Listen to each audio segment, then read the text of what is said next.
Vamos pensar então sobre a doutrina da eleição incondicional.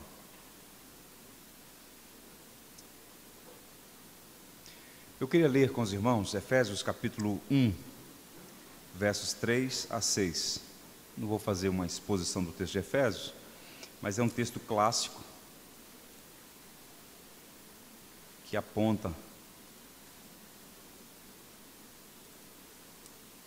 para essa magna doutrina da nossa fé.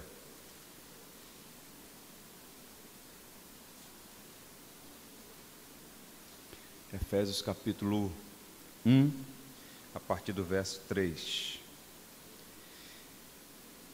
Bendito o Deus e Pai de nosso Senhor Jesus Cristo, que nos tem abençoado com toda sorte de bênção espiritual nas regiões celestiais em Cristo, assim como nos escolheu nele antes da fundação do mundo, para sermos santos e irrepreensíveis perante ele, e em amor nos predestinou para ele, para a adoção de filhos por meio de Jesus Cristo, segundo o beneplácito de sua vontade, para louvor da glória de sua graça, que ele nos concedeu gratuitamente no amado, no qual temos a redenção pelo seu sangue, a remissão dos pecados segundo a riqueza da sua graça, que Deus derramou abundantemente sobre nós em toda a sabedoria e prudência, desvendando-nos o mistério da sua vontade, segundo o seu beneplácito que propusera em Cristo, de fazer convergir nele, na dispensação da plenitude dos tempos, todas as coisas, tanto as do céu como as da terra.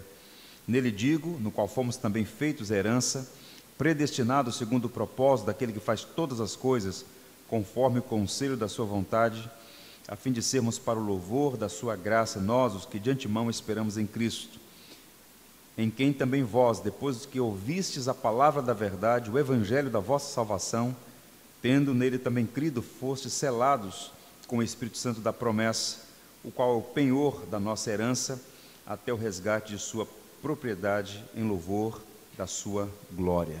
Deus nos abençoe. Texto belíssimo. Se você observar, esse texto de Paulo aos Efésios é uma doxologia. Paulo começa a carta aos Efésios tributando glória ao Deus Trino. Há um arranjo didático aqui, nessa passagem que nós lemos, nessa perícope, em que Paulo começa tributando glória ao Pai, glória ao Filho por sua redenção em nosso favor, e glória ao Espírito, que é penhor da nossa salvação. Então nós somos cristãos monoteístas trinitários. Nós cremos que a salvação é obra do Deus Trino. O Pai planejou a salvação, o Filho a realizou na cruz, e o Espírito é quem aplica a obra do Filho que o Pai planejou. É uma doutrina belíssima, que deve fazer o que fez com o apóstolo Paulo, nos colocar na ponta dos pés em louvor a Deus por tamanha graça e bondade para conosco. E aqui vale a pena considerar algumas verdades que iluminam a mente e aquecem o coração. Falei para vocês que as doutrinas da graça estão conectadas na tradição batista, né? O calvinismo, a fé reformada, e o maior expoente dessas doutrinas, né, do ponto de vista do legado documental das obras que escreveu, o John Gill. E nesse livro, A Causa de Deus e da Verdade, ele diz o seguinte sobre a eleição. Deixa eu ligar aqui o aparelho. Esta eleição eterna de certas pessoas para a salvação é absoluta, incondicional, independente da fé, santidade, boas obras e perseverança como causa ou condição, sendo tudo isto fruto e efeitos da graça eletiva, não causa ou condição. Por isso, são chamados escolhidos, não porque eram santos, mas para que fossem santos. Está aqui o Gill, sintetizando, resumindo e reverberando o que os batistas particulares criam, e que ainda hoje faz parte da nossa tradição, enquanto batistas reformados. E eu queria, meus irmãos, a atenção de vocês para pensar um pouco sobre essa doutrina, e mais à frente fazer algumas aplicações. E parte do que eu vou compartilhar com os irmãos está nessa obra magna do John Gill, A Causa de Deus e da Verdade. E quais são os pontos aqui para a gente lembrar? A salvação é uma obra soberana do Deus Trino. Ainda há pouco disse seus irmãos logo depois da leitura da carta de Paulo aos Efésios. Então, houve um planejamento, né? Na plenitude dos tempos, o Pai enviou o Filho, diz o apóstolo Paulo aos Gálatas. E o Espírito foi enviado pelo Pai e pelo Filho para nos convencer do pecado, da justiça e do juízo. Então percebam que a redenção do povo de Deus é obra do Pai, do Filho e do Espírito. O J. Packer, ele tem uma expressão muito interessante, que ele bebe dessa longa e maravilhosa tradição. Ele diz o seguinte: a Trindade é a base do Evangelho, e o Evangelho é uma declaração da Trindade em ação. Você já parou para pensar nisso? Que você foi amado desde a eternidade. Em um tempo em que não havia tempo, Deus escolheu amar um povo para si. E na plenitude dos tempos, Ele envia o seu Filho numa missão redentiva. Cristo não veio a este mundo para ser um exemplo de moralidade, não é? Um mártir da paz. Isso tudo não tem relação com a obra primária de Cristo. De fato, Ele é o maior exemplo, Ele é o homem perfeito, mas Cristo nasceu para morrer. Todas as vezes que nós celebramos o Natal na nossa igreja, eu digo para os irmãos, o Natal é o prelúdio da Páscoa. Cristo nasceu para morrer. Ele veio para dar a sua vida em resgate de muitos. E a igreja é o resultado dessa operação que o Pai planejou, o Filho realizou, e nós só estamos no Evangelho porque o Espírito da graça, o mesmo Espírito que tirou Cristo do túmulo, é o Espírito que nos tirou das trevas. É a mesma operação. Abriu os nossos olhos, regenerou nosso coração e nos habilitou a enxergar a beleza do Evangelho, mas antes disso, enxergar nossa própria vileza. Então, esse é um ponto primário. Segundo, a eleição é uma verdade revelada na palavra e não uma teoria inventada por homens. Geralmente, quem não conhece a matéria fala assim, essa é uma teoria. Eu falei, teoria não, é uma doutrina. Uma teoria é diferente de uma doutrina. Doutrina tem comprovação, está testada pelo tempo, e no nosso caso aqui, passou pelo crivo das Escrituras, que é o Tribunal Supremo da nossa fé e prática. Então, a Bíblia apresenta essa doutrina, não é uma coisa inventada por Calvino, por Agostinho. Esses homens tiveram importância e valor em sistematizar, e nós abraçamos doutrinas hoje que foram processualmente formuladas. Então, a Bíblia não é um livro de teologia sistemática, ok? Teologia bíblica é uma coisa, teologia sistemática é outra. Teologia sistemática, ela nasce da reflexão teológica que não foi dada a uma pessoa, mas à comunidade cristã. Providência, trindade, a Bíblia nem a palavra trindade usa, mas alguém em sã consciência pode negar a magna doutrina da trindade, é o nosso distintivo como cristãos. Existem religiões salvacionistas, mas o cristianismo, o que o distingue de toda e qualquer religião, primariamente, é a sua perspectiva trinitária. Nós cremos no único Deus, que é ao mesmo tempo Pai, Filho e Espírito, coiguais e coeternos. Portanto, a doutrina da eleição não é uma teoria, é uma doutrina bíblica. Todo cristão crê na doutrina da eleição. O que está em debate é se a eleição é condicional ou incondicional. Mas por que nós cremos na doutrina da eleição? Porque a Bíblia ensina, está lá, está posto aqui para nós. O terceiro ponto, a doutrina da eleição é verdadeira, mas não é de fácil compreensão. Não sei se ontem, talvez ontem mesmo, eu estava conversando com alguém aqui, não me recordo quem exatamente. Existe no ideário popular evangélico um raciocínio muito sutilmente perigoso, que é basicamente o seguinte: se é fácil de compreender, é bíblico. Se é difícil de compreender, não pode ser bíblico. Meu Deus. Pergunta básica: alguém aqui acha que é fácil compreender a doutrina de como um só Deus ao mesmo tempo é três? Veja uma confusão teológica no meio da igreja. Você chama alguém para orar e o indivíduo começa a orar. Senhor Jesus, eu te louvo, Senhor Jesus, e começa a dirigir a Jesus. E tal, aí lá pelas tantas ele diz, em nome de Jesus. Ele está se dirigindo a Jesus? Em nome de Jesus. Ele não entendeu ainda os papéis da Trindade. As heresias são cantadas nos cultos cristãos. Tem uma canção que foi interpretada aqui no Brasil, e o título é, acho que é Digno És, o nome da música. E aí, Digno És, ó Pai, e aí descreve a obra do Filho. O Pai não morreu na cruz, quem morreu na cruz foi o Filho. Lá na igreja a gente canta a música, é muito bonito, mas corrigimos. Graças eu te dou, Jesus. E descreve a obra de Cristo. Porque nós precisamos entender os papéis das três pessoas da Trindade. Agora, essa doutrina não é de fácil compreensão. Alguém disse com muita propriedade: tente entender a Trindade e você vai perder o juízo. Negue a Trindade e você perde a salvação. Agora, Agostinho gastou 14 anos da vida dele debruçado em reflexão teológica para escrever sua obra Trinitas. O indivíduo lê um artigo com 2 páginas, não entendo isso não pode ser de Deus não. E tem muita gente que comete esse tipo de suicídio intelectual, né? Eu diria, uma preguiça reflexiva. Então, há doutrinas que demandam o quê? Reflexão. Eu acho muito interessante aquela palavra de Paulo a Timóteo, quando ele diz assim: pondera o que eu acabei de te dizer, e o Senhor te dará compreensão. Paulo não diz, fecha os olhos, levanta as mãos, e você vai ouvir uma voz. Pondera, pensa, raciocina, e o Senhor te dará compreensão. À medida que eu gasto tempo, honestamente, com humildade, pedindo iluminação do Espírito, o Senhor vai ampliando o nosso entendimento. E não é um exercício solitário. Nós temos que aprender com aqueles que nos antecederam na fé. Você pode contestar Santo Agostinho. Tem que ter peito, mas pode. Ele não era perfeito? Agora, o que é impressionante é a altivez de alguns evangélicos. Nunca leram nada. Fulano é um herege. Fulano não sabe de nada. Eu falei assim, você que sabe. Uma vez eu escrevi no Facebook, eu estou saindo desse negócio porque é uma guerra terrível. Eu postei um texto do Sproul, um comentário dele sobre o Estado, o papel do Estado como ministro de Deus. Aí teve um indivíduo que foi lá, um gadareno, e colocou assim, o doutor Sproul tem que ler mais. O que você responde na hora dessa? Aí eu coloquei assim, imagine você.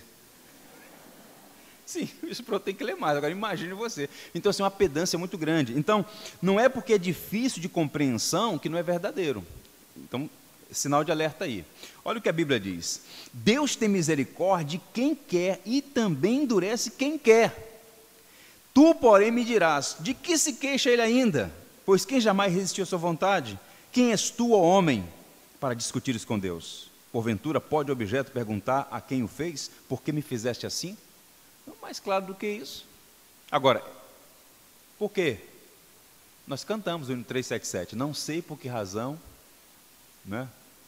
Deus a mim se revelou, só sei que meu Senhor virá na glória que tem, porque eu estou bem certo, tenho crido, que é poderoso para guardar meu tesouro até o dia final. Nós não temos todas as respostas, mas o que nós temos, está claro, Deus nos amou e nos chamou para si, e louvado seja o seu nome por isso.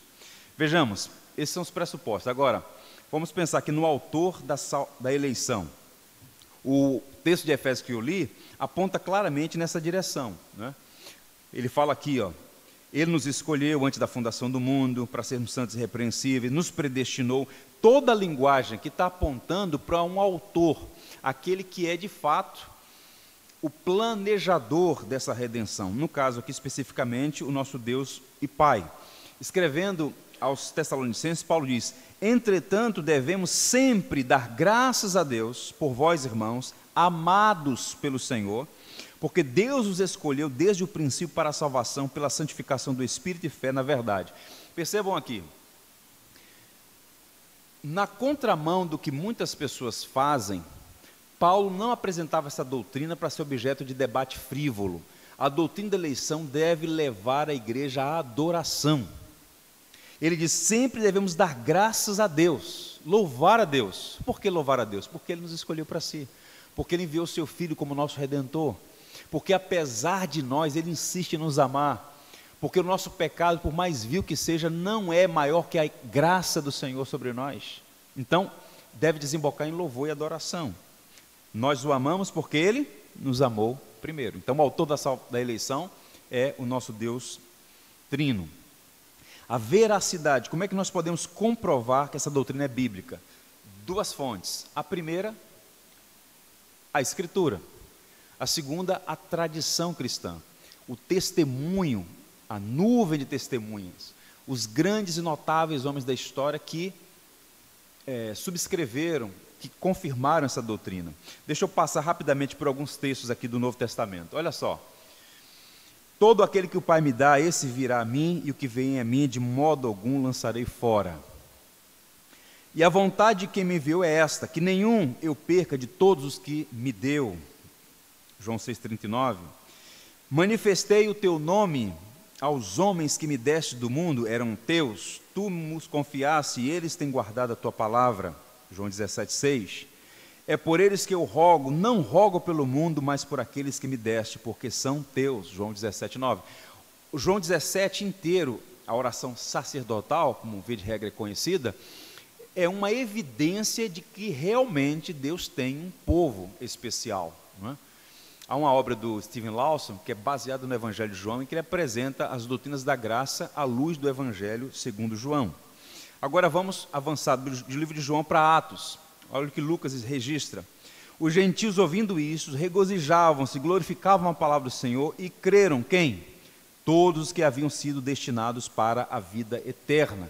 De fato, existem pessoas destinadas, predestinadas para a redenção eterna.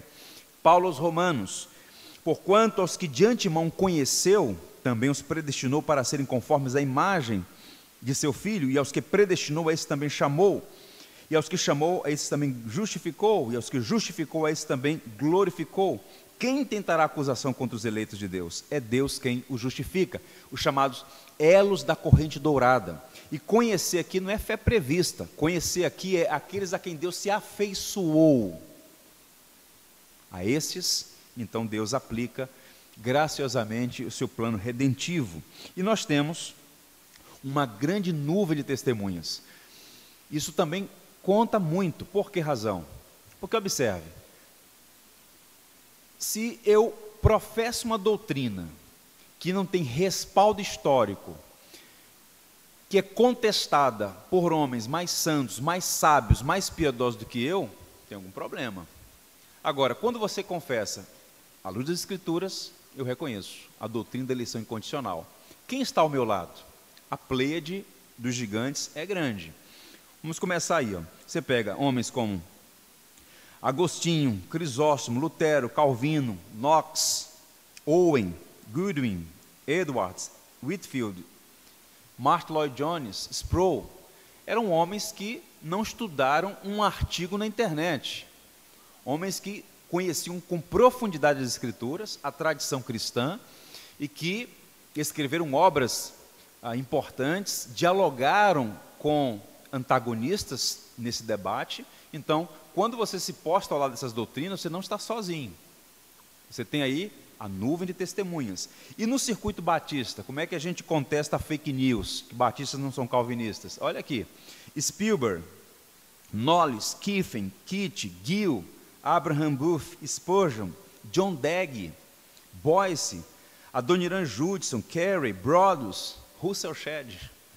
Todo mundo gosta do Shedd, né?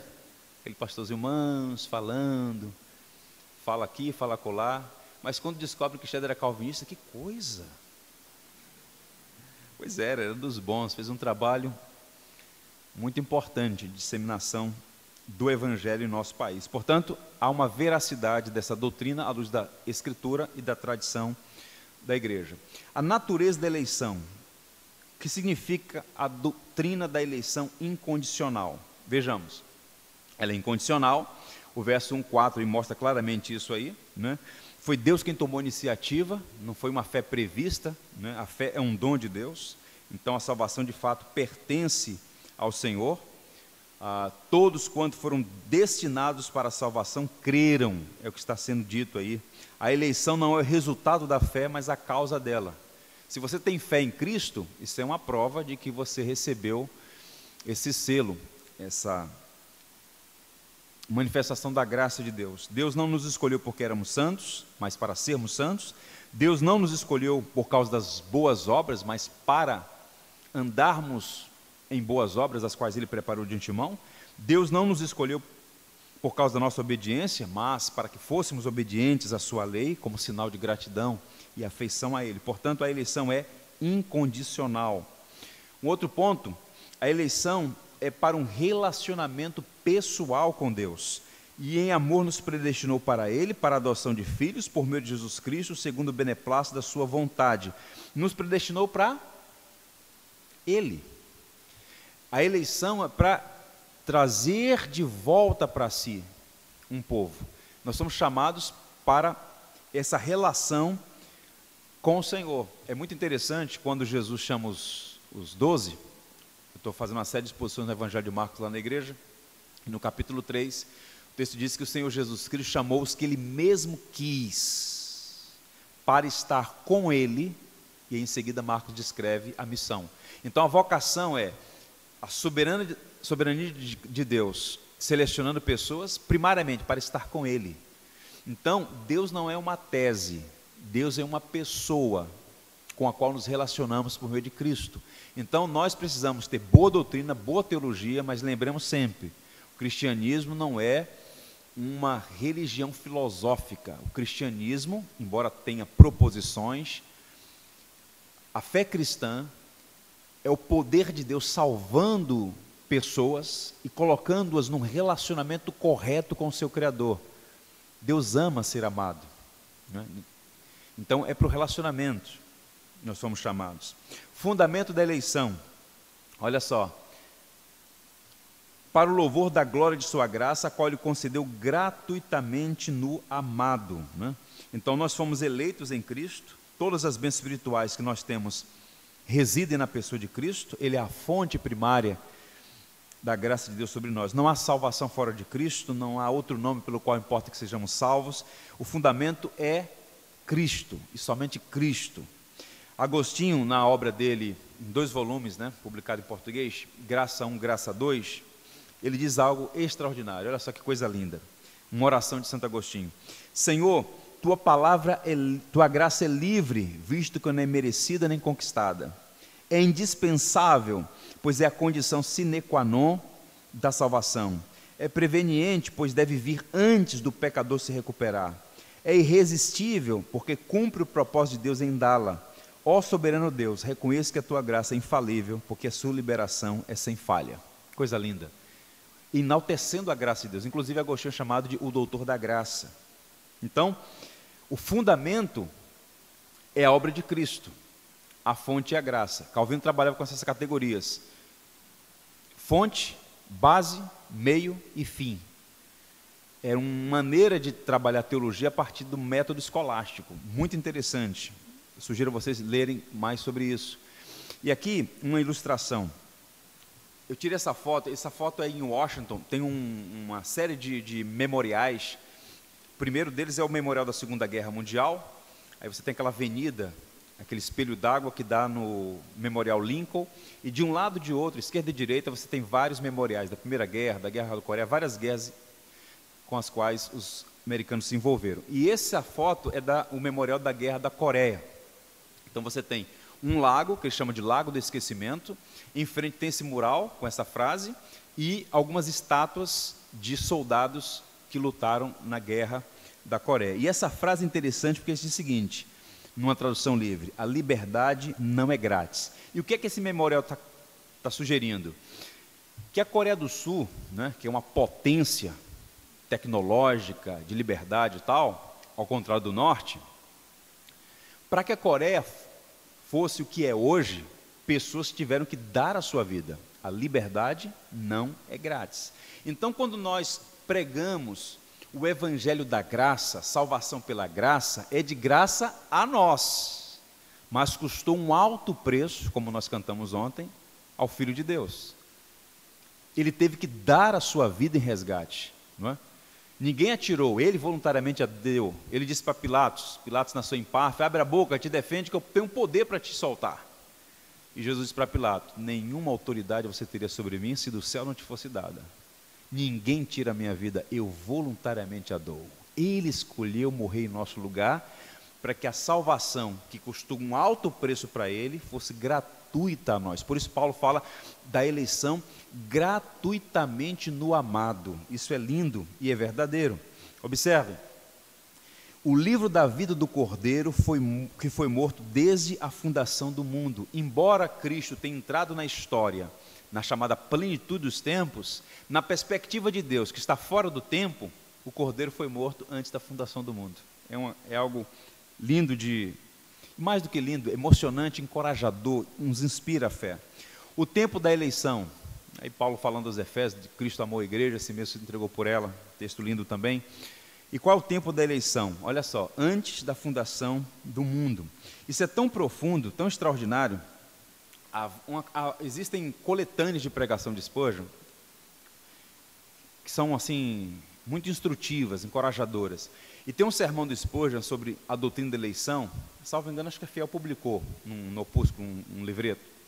E nessa passagem, Spurgeon está pregando para a sua igreja em Londres, e quando chega nesse tema da eleição antes da fundação do mundo, ele escreve 2 parágrafos, que são irretocáveis, a beleza, a maneira como ele apresenta essa doutrina. Não vai passar no slide, eu vou ler para vocês. Eu vou ler pausadamente, ouçam. Enquanto não recuarmos até o tempo em que o universo inteiro dormia na mente de Deus, como algo que ainda não havia nascido, enquanto não penetrarmos na eternidade, onde Deus, o Criador, vivia na comunhão da Trindade, quando tudo ainda dormia dentro dele, quando a criação inteira repousava em seu pensamento todo abrangente e gigantesco, não teremos nem começado a sondar o princípio quando Deus nos escolheu. Deus nos escolheu quando o espaço celeste não era ainda agitado pelo marulhar das asas de um único anjo, quando ainda não existia qualquer ser, ou movimento, ou tempo, e quando coisa nenhuma, ou ser nenhum, exceto o próprio Deus, existia, e Ele estava na comunhão das 3 pessoas, Pai, Filho e Espírito, que nos escolheu para si. Ele recua a eternidade, é o fundamento. Então, na Ordo Salutis, esta ordem da salvação começa fora da categoria do tempo, na eternidade. Antes da fundação do mundo, Deus nos escolheu para si. Não é fácil compreender isso, foge a nossa capacidade de compreensão. No entanto, é verdadeira, razão pela qual Paulo diz para Timóteo: Deus que nos salvou e nos chamou com santa vocação, não segundo as nossas obras, mas conforme a sua própria determinação e graça, que nos foi dada em Cristo Jesus, quando? Antes dos tempos eternos. Um paradoxo, tempos eternos, se é tempo, não é eterno, mas é a categoria que Paulo usa para explicar, ou pelo menos para mostrar que essa eleição não é baseada numa fé prevista, mas no conselho soberano, no beneplácito de sua vontade. Caminhando, o propósito da eleição. Por que Deus nos elegeu para si? Alguns desses propósitos estão evidentes nas Escrituras. Primeiro, para a santidade. O texto fala claramente aí para sermos santos e irrepreensíveis. O que é a obra de redenção? É uma obra de reconstrução daquilo que o pecado maculou. O ser humano, ele foi maculado pelo pecado, em Adão todos pecaram. A obra de Cristo é refazer, é uma recriação, é uma nova humanidade, é um novo povo. E a redenção que Cristo opera na cruz do Calvário, ela não apenas salva indivíduos, mas ela vai, de fato, restaurar toda a criação. É uma redenção cósmica. Pedro diz que nós aguardamos novos céus e nova terra onde habitam a justiça. Então o que Cristo fez é de impacto tão grande, é o evento mais importante da história, e tão poderoso, que jorra benefícios para frente e para trás. Todos os salvos são salvos graças ao que Cristo fez. Qual é a diferença básica entre um salvo do Antigo Testamento e um salvo a partir da obra de Cristo no Novo Testamento? A direção do olhar. Abraão viu o meu dia e se alegrou, disse Jesus. Espera aí, você não tem nem 50 anos, como é que Abraão viu o teu dia? Antes que Abraão existisse, eu sou. Os antigos olhavam para frente, para a promessa, para aquilo que Deus faria, e ao crer em Deus, isso lhes foi imputado como justiça. Justiça de Deus, que é Cristo. Nós hoje fazemos o quê? Olhamos para trás, para o que Cristo fez, de modo que a obra redentiva tem poder retrospectivo e prospectivo. É um sangue que jorra a salvação para frente e para trás. Todos que são salvos no amado Filho de Deus, na obra perfeita de Cristo, que não precisa da nossa ajuda para nos salvar. Cristo não precisa da ajuda de Paulo, de Pedro, de Maria, de José, de Calvino, de Lutero. Cristo é suficiente. O único homem perfeito, Deus homem, plenamente divino e plenamente humano. E a obra dele é moldar a nossa vida e sua imagem. Paulo diz que nós somos predestinados para sermos conforme a imagem do seu Filho. Então Deus está trabalhando em nós para forjar em nós, moldar em nós um homem novo, uma pessoa nova. E o padrão é Cristo. Um outro elemento, para a comunhão com Deus, já disse isso anteriormente, né? A ideia de ter comunhão com Deus. Deus nos predestinou para sermos seus filhos. Deus só tem um único filho. O unigênito significa da mesma natureza, Deus só tem um. O Filho eterno, o Verbo. Então, o Filho de Deus se fez filho do homem para que os filhos dos homens se tornassem filhos de Deus. E a gente chama isso de adoção. Nós chamamos porque a Bíblia dá esse nome, adoção de filhos. E o conceito bíblico de adoção, que é uma doutrina também muito importante e que deve ser exposta na igreja, aponta também para a eleição. O Warren Wiersbe, que é um grande pregador, foi um grande pregador, disse o seguinte: olha só, um filho natural pode vir quando os pais não esperam, ou mesmo quando os pais não querem, ou ainda quando não se sentem preparados. Mas a adoção é um ato consciente, deliberado e resoluto de amor, é uma escolha voluntária. A própria linguagem que Deus nos adotou aponta para isso, um ato deliberado, consciente, consistente, é uma resolução de amor. Então, se nós somos adotados por Deus como seus filhos, é a prova de que Ele nos chamou para si. E mais, eleitos para uma vida de louvor ao Deus de toda a graça. Então, ele vai usar essa linguagem aí, repetidamente nesse parágrafo, em outras passagens mais, para o louvor da sua glória e de sua graça, que ele nos concedeu gratuitamente no amado. Ou seja, graça é amor aos que não merecem. Então, essa aliança unilateral, Deus escolhendo deliberadamente amar pecadores como eu e você, tudo para o louvor da glória do seu bendito nome. Então, essa doutrina, as doutrinas da graça como um todo, mas essas duas primeiras que eu apresentei aos irmãos, a doutrina da corrupção radical e da eleição incondicional, apontam para isso, para esses dois pontos que, em alguma medida, são a vitrine do Evangelho, a vileza humana em contraste com a graça divina. Então, somos amados apesar de nós. Se hoje somos abençoados, é porque Cristo foi amaldiçoado. Se somos aceitos, é porque Ele foi abandonado. Se estamos vivos, é porque Ele morreu a nossa morte. Então percebam que tudo isso é fruto da graça de Deus, e por isso a expressão mais adequada é doutrinas da graça, porque põe em evidência a graça de Deus. Isso envolve a graça irresistível, a expiação particular, redenção pela igreja, Cristo amou a igreja, assim mesmo se deu por ela, e a perseverança dos santos. O Senhor vai completar a boa obra, o Espírito em nós é o penhor, a garantia de que Ele vai completar a boa obra em nossas vidas. Desfrutando da paciência dos irmãos, eu queria, nessa parte final, rapidamente, vou deixar para ler para o final isso aqui, eu queria tentar responder essa pergunta: por que a igreja precisa das doutrinas da graça? Que alguém pode perguntar, mas para quê? Isso é importante? Tem o seu valor? Se é uma doutrina bíblica, tem importância e tem valor. Especialmente essas doutrinas da graça que apontam para a obra de Cristo e a sua maravilhosa graça. Pois bem, vamos pensar um pouquinho no cenário evangélico brasileiro. Nós temos um retrato sombrio. Eu digo isso aqui não com prazer, mas com tristeza, na perspectiva de que Deus misericordiosamente possa fazer algo favorável, poderoso em favor da igreja no Brasil. Nós já temos sinais da graça de Deus, muitas boas igrejas sendo plantadas, revitalizadas.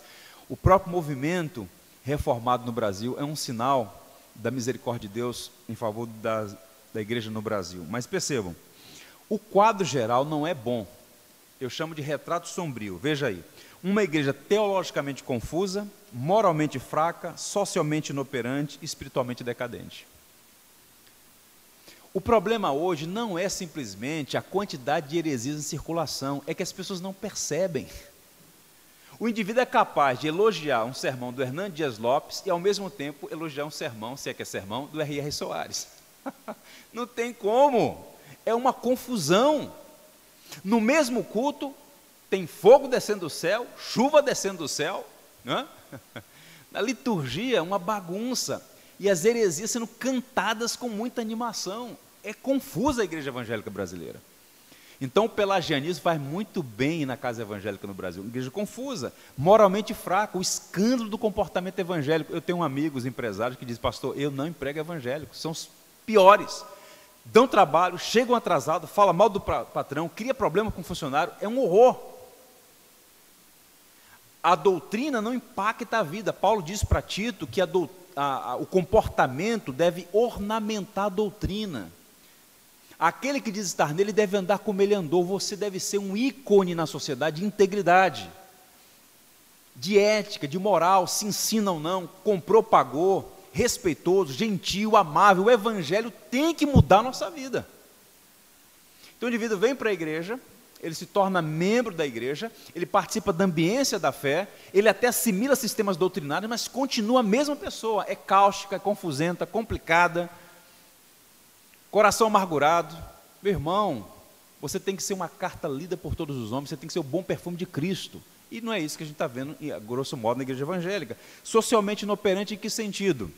A igreja precisa ser misericordiosa. Socorrer o pobre não é ser comunista. Ser misericordioso, nós temos 14 milhões de brasileiros que vivem com R$240 por mês. E não está pior por causa da presença da igreja nas comunidades. No Rio de Janeiro a gente trabalha lá e vê, nas favelas, a presença da igreja, só que isso tem que ser potencializado. E essas igrejas neopentecostais, enquanto os pastores estão comprando helicóptero e avião para lá e para cá, há pessoas morrendo de fome. Não é? A gente precisa ter impacto, não no sentido de transformar a igreja numa ONG, mas inevitavelmente uma igreja viva, ela vai causar impacto social na comunidade. Foi assim no decurso da história. E espiritualmente decadente, porque embora a igreja, algumas, sejam economicamente fortes, politicamente expressivas, não é? Falta autoridade espiritual. Autoridade espiritual não é ter milhões de seguidores no Facebook ou no Instagram. Autoridade espiritual é encarnar o Evangelho.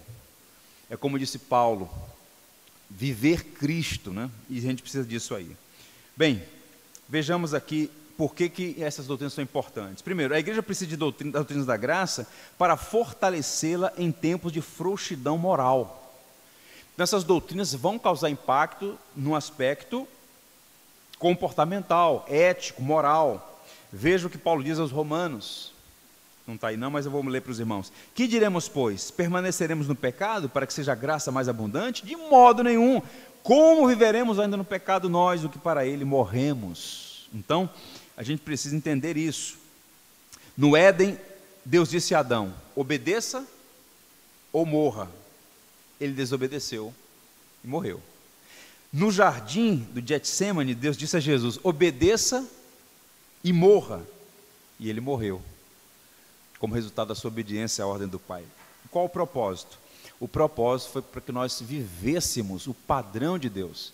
Então a santidade de Deus, a retidão de Deus, a justiça de Deus, não é uma coisa ruim, muito pelo contrário. A santidade é a beleza de Deus, né? É a beleza de Deus. Caminhando, a igreja precisa das doutrinas da graça para sustentá-la como luz do mundo e sal da terra. Essa expressão, luz do mundo e sal da terra, é uma metáfora cunhada por Jesus, presente no Novo Testamento. Ela é importante porque mostra para a igreja o seu papel de ser uma referência para um mundo sem balizas morais. Quer ver um exemplo disso, gente? Para ser bem preciso e rápido aqui. Veja o que aconteceu no campo da revolução cultural, ou do marxismo cultural, como queiram. Isso está em curso já faz tempo. Uma vitrine dessa movimentação de mudança de valores, de princípios. Década de 60, nos Estados Unidos da América, para ficar apenas num lugar do mundo, houve a chamada revolução sexual. Então, faça amor, não faça guerra, era o discurso no contexto da guerra do Vietnã. E de lá para cá, toda aquela ética moral, sexual, judaico-cristã foi colocada no chão. E o que nós temos hoje como resultado disso? Esse é o pior cenário da história. Nunca houve tantos estupros, tanto abuso sexual, tanta violência contra a criança. Nunca houve tanto divórcio, nunca houve tantas famílias destruídas em nome da liberdade. O que a gente tem aí não é amor livre, porque não é nem amor, nem é livre. E a igreja precisa ser uma referência, mas muitas vezes, sobretudo numa época como a nossa, de grande utilização dessas ferramentas tecnológicas, né, do mundo virtual, como é dito, a igreja acaba recebendo influência dos influenciadores, e alguns comportamentos que são estranhos ao evangelho acabam sendo normais, aceitos e até encorajados em alguns círculos ditos cristãos. E a gente precisa ser sal do mundo e luz da terra. Também no campo da sexualidade, para ficar apenas numa questão. Vejam o que o John Stott escreve num livro chamado Igreja Autêntica. Eu vou ler para vocês. Jesus disse que a influência dos cristãos na sociedade seja tanto negativa, impedindo a disseminação do mal, quanto positiva, promovendo a disseminação da verdade e da bondade, em especial o Evangelho. Agora ouçam a crítica dele. Se a casa está escura à noite, não faz sentido culpar a casa por ser escura, ou por estar escura. Isso que acontece quando o sol se põe. A pergunta é, onde está a luz? E ele prossegue. Do mesmo modo, se a carne se estraga e se torna intragável, não faz sentido culpar a carne por se estragar. Isso é o que acontece quando as bactérias são deixadas livres para se multiplicar. A pergunta a fazer é, onde está o sal? E ele conclui, assim também, se a sociedade se torna corrupta, como uma noite escura, um peixe que cheira mal, não faz sentido culpar a sociedade por sua corrupção. Isso é o que acontece quando o mal humano não é restringido e refriado. A pergunta a fazer é, onde está a igreja? Onde está o sal e a luz de Jesus? Portanto, essas doutrinas, elas têm que causar um impacto na vida do cristão, para que ele seja uma referência, uma luz que orienta e um sal que preserva a presença da igreja no mundo. Então, o verdadeiro calvinismo é mais do que um conjunto de dogmas, é um sistema. As doutrinas da graça são a porta de entrada para a fé reformada, mas, na verdade, tem implicações em todos os campos. Basta observar, por exemplo, o impacto disso na Holanda do século XVII e XVIII, no próprio Estados Unidos da América, nos países onde, de fato, houve uma penetração dessas doutrinas e como isso causou impacto no indivíduo, nas famílias e na sociedade como um todo. E, por fim, por último, a igreja precisa das doutrinas da graça para vivificá-la como casa do Deus vivo. Então, percebam, de fato, quando a gente começa a entender essas doutrinas, quem somos por natureza, e apesar do que somos, como Deus intencionalmente, deliberadamente escolheu nos amar, e insiste em nos amar, e garantiu que seremos seu por toda a eternidade, isso deve quebrantar o nosso coração, desembocar numa vida que glorifique o nosso Redentor. Há um hino no Inário para o Culto Cristão que diz, que fala sobre Cristo, né? Um só rebanho, um só pastor, e tem um momento no hino que diz, que é dito, aquele que nos amou e por nós quis morrer. Reverberando Apocalipse 1, há aquele que nos ama e com seu sangue nos libertou dos nossos pecados. Ou seja, essas doutrinas aumentando as nossas afeições pelo Senhor.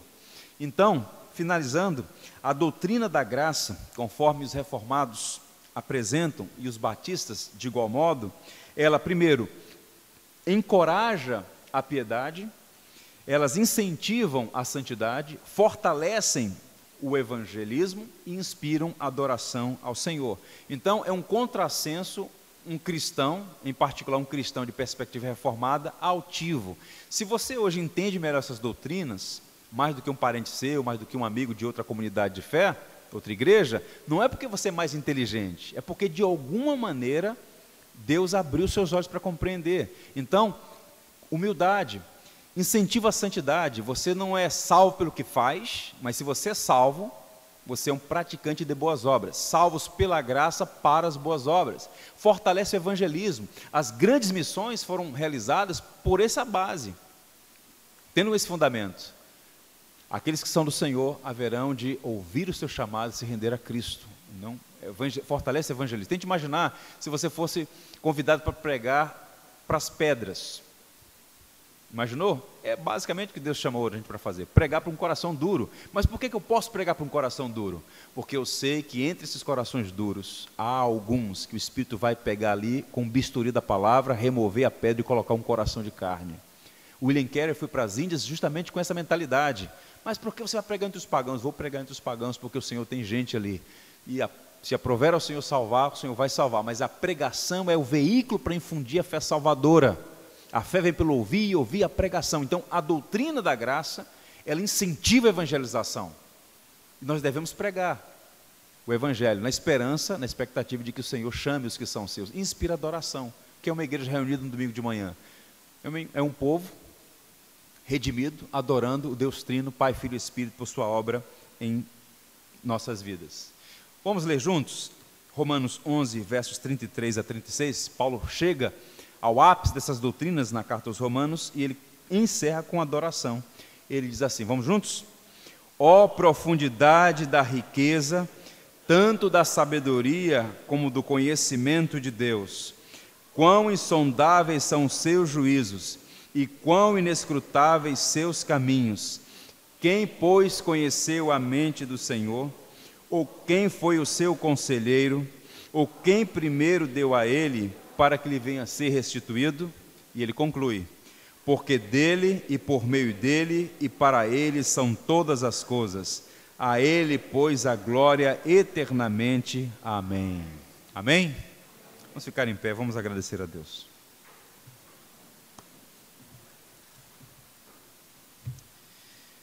Senhor, nosso coração se enche de alegria à medida que abrimos a sua palavra e encontramos nela essas verdades gloriosas. Como é bom saber que apesar de nós, o Senhor nos amou desde a eternidade.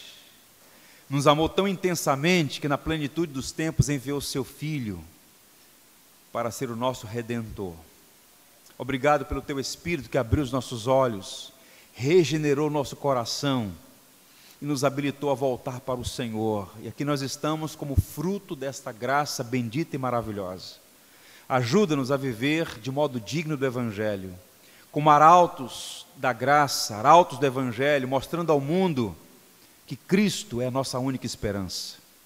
Ó Senhor, permita que essas verdades não estejam apenas na nossa mente, mas também aqueçam o nosso coração, que haja mais humildade em nossa caminhada, mais piedade nas nossas relações uns com os outros, mais afeição pelo Senhor, mais ímpeto na pregação do Evangelho, no compartilhar da Tua graça em nossas vidas, e que nós sejamos sempre encontrados como verdadeiros adoradores, conscientes de quem o Senhor é e do que tem feito em nosso favor por Sua graça bendita e maravilhosa. Abençoa-nos para que possamos ver, Senhor, cada vez mais uma igreja forte no Brasil, fortalecida em Sua palavra, para que a igreja possa cumprir a sua missão de ser luz do mundo e sal da terra nesse país.